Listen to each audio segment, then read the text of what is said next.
নমস্কার দর্শক বন্ধুরা, রেখার রান্নাঘরে আপনাদের সবাইকে স্বাগত। আজকে আমি রান্না করব বেনারসি কিমা মসুর। তো প্রথমেই আমি একটা কড়া নিয়ে নিলাম ওভেনে, আর গ্যাসের ফ্লেমটা অন করে তাতে দিয়ে নিলাম সাদা তেল, আর তার সঙ্গে আমি অ্যাড করে নিচ্ছি সামান্য ডালডা। এই রান্নাতে ডালডার ব্যবহারটা অত্যন্ত জরুরি, তবে ওটা অপশনালও, কিন্তু দিলে কিন্তু স্বাদটা অসাধারণ হয়। তো চেষ্টা করবে রান্নাটা সাদা তেল আর ডালডা দিয়ে করতে। এবারে আমি কড়াইটাতে গরম হওয়ার জন্য অপেক্ষা করছি, আর ডালডা আর সাদা তেলটা একটু গরম হয়ে গেলেই ওপরে হাত দিয়ে দেখে নেব, আর তাতে দিয়ে নেব কুচিয়ে রাখা পেঁয়াজ। পেঁয়াজটা একটু সাঁতলে নিচ্ছি।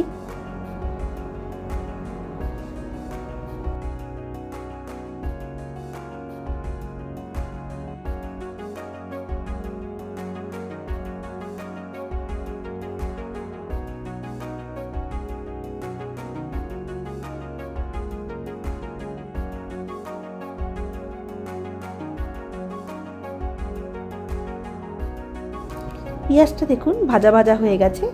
এবার দিয়ে নিচ্ছি আদা আর রসুনের ছেঁচা। আপনি এটা মিক্সিতে পেস্টও করে নিতে পারেন, আবার এটাকে ঘষেও নিতে পারেন, দুটো অপশানই চলবে। ভালো করে নাড়াচাড়া করে আদা পেঁয়াজ রসুনের কাঁচা গন্ধটা ছেড়ে গেলেই তাতে আমি যোগ করছি কুচিয়ে রাখা টমেটো।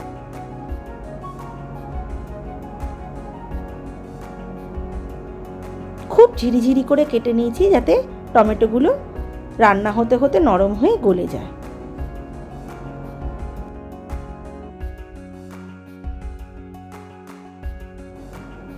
এবারে আমি কটা কাঁচা লঙ্কা মোটা মোটা করে কেটে তার সঙ্গে অ্যাড করে নিচ্ছি। খুব ঝিরিঝিরি করে আমি কাঁচা লঙ্কাটা কাটবো না। এগুলো আবার ভালো করে নাড়াচাড়া করে নিচ্ছি।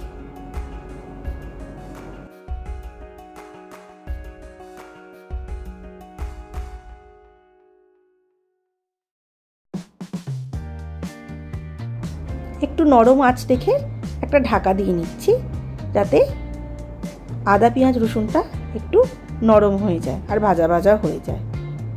এবার আমি এতে আবার নাড়াচাড়া করে নিচ্ছি। দিয়ে নিচ্ছি কুচিয়ে রাখা মাটনের কিমা। এই রান্নাটা মাটনের কিমা দিয়েই হবে। এবারে আদা পেঁয়াজ রসুনের সঙ্গে কিমাটাকে ভালো করে নাড়াচাড়া করে নিচ্ছি। দিয়ে নিচ্ছি স্বাদ মতো নুন, দিয়ে নেব স্বাদ মতো চিনি।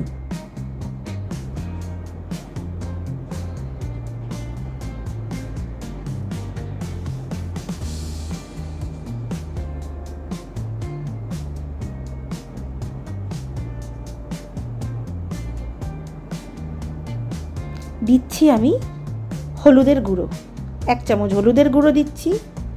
দিয়ে নেব এক এক করে ধনে গুঁড়ো, জিরে গুঁড়ো, লাল লঙ্কার গুঁড়ো আর কাশ্মীরি লঙ্কার গুঁড়ো।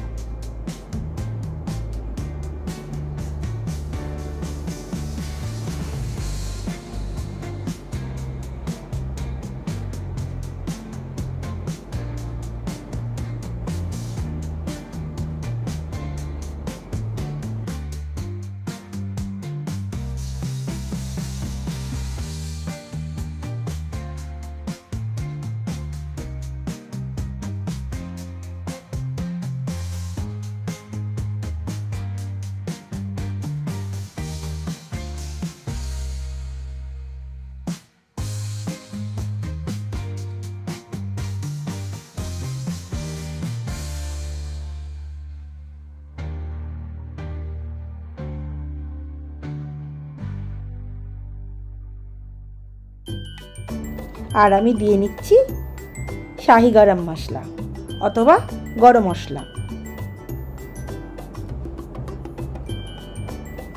দিয়ে একটু ভালো করে নাড়াচাড়া করে নিচ্ছি।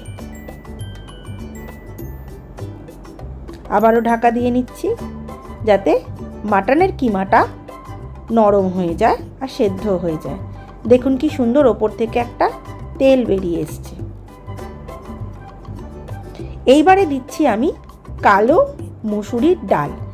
এই কালো মসুরির ডালটা আপনারা যে কোনো মল বা দোকানেও পেয়ে যাবেন। সেটাকে আমি ঘন্টা দুয়েকের মতো ভিজিয়ে রেখেছিলাম। এই কালো মসুরির ডালটা এবারে আমি এর মধ্যে দিয়ে নিচ্ছি। নিয়ে ভালো করে আবারও আমি কিমার সঙ্গে মশলার সঙ্গে ভালো করে মিশিয়ে নেব।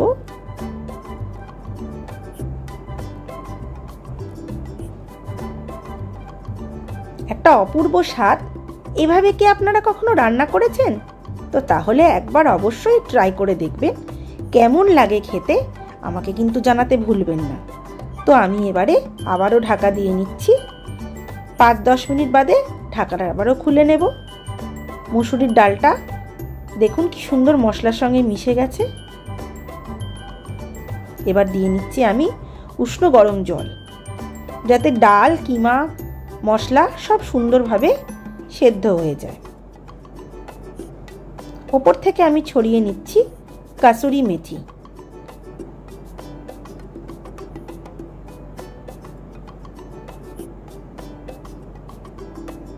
আবারও একটু নাড়াচাড়া করে নেব, নিয়ে ঢাকা দিয়ে নেব।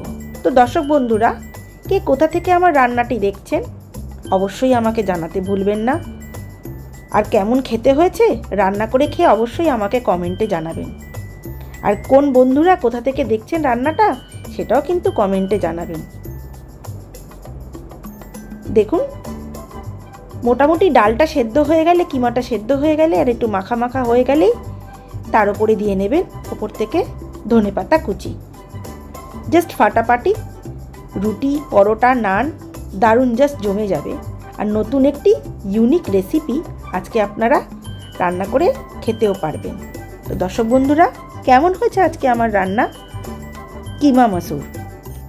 অবশ্যই এর নাম হচ্ছে বেনারসি কিমা মসুর। তো আপনারা এই রান্নাটা খেয়ে আমাকে জানাবেন।